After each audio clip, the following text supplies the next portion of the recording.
नमस्कार मैत्रिणींनो, माझं नाव आहे मोनिका आणि माझ्या यूट्यूब चॅनलवर तुम्हा सर्वांचे मनापासून स्वागत आहे। तर मैत्रिणींनो, आजच्या व्हिडिओमध्ये मी बोलणार आहे लाडक्या बहिणीच्या ई-केवायसी बद्दल आणि थकलेल्या हप्त्यांबद्दल। लाडक्या बहिणीची ई-केवायसी सुरू झाली आहे, परत एकदा सुरू झाली आहे। याआधी सुद्धा एकदा ई-केवायसी झाली होती ऑक्टोबर आणि नोव्हेंबर महिन्यात, 2025च्या ऑक्टोबर आणि नोव्हेंबर महिन्यात। आता जी केवायसी चालू झाली आहे ती मार्चच्या 31 तारखेपर्यंत आहे। तर तुम्ही सगळ्यांनी ई-केवायसी लवकरात लवकर करून घ्या। आणि ही केवायसी कोण करू शकतं की ज्या महिलांनी ऑक्टोबर नोव्हेंबरच्या वेळी ई-केवायसी केली होती, त्यांच्या फॉर्ममध्ये काहीतरी चूक झाली, काहीतरी बिघाड झाला होता, त्यामुळे त्यांचा हप्ता बंद झाला होता।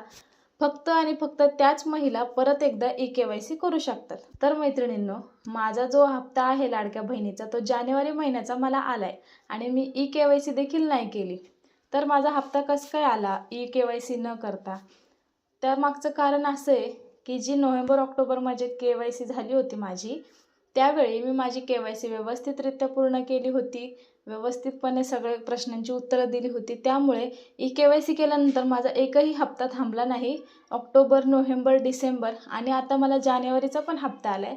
जानेवारीचा हप्ता याच 2-3 दिवसात मला आलेला आहे आणि कदाचित फेब्रुवारी आणि मार्चचा हप्ता आपल्याला महिला दिन दिवशी म्हणजेच 8 का 9 मार्चला आपल्याला अकाउंटला जमा होईल। कदाचित एक तरी हप्ता फेब्रुवारीचा तरी जमा होईल अशी शक्यता सांगतायत न्यूजवाले।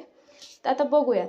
तर ज्या महिलांनी ई-केवायसी केली नाहीये त्यांनी लवकरात लवकर परत एकदा ई-केवायसी करा। ज्यांनी पहिलं केवायसी केली होती पण त्यांची केवायसी सक्सेसफुल झाली नाही किंवा सक्सेसफुल झाली होती त्यावेळी तरी पण हप्ता बंद झालाय, त्यांनी परत एकदा ई-केवायसी करा। त्यामध्ये दिलेल्या प्रश्नांची उत्तरे व्यवस्थित द्या, त्यामुळे तुमचा हप्ता पुन्हा एकदा सुरू होईल आणि जे तुमचे थकलेले हप्ते होते ते सुद्धा परत तुम्हाला भेटतील।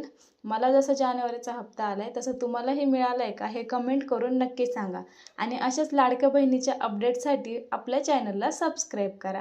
धन्यवाद।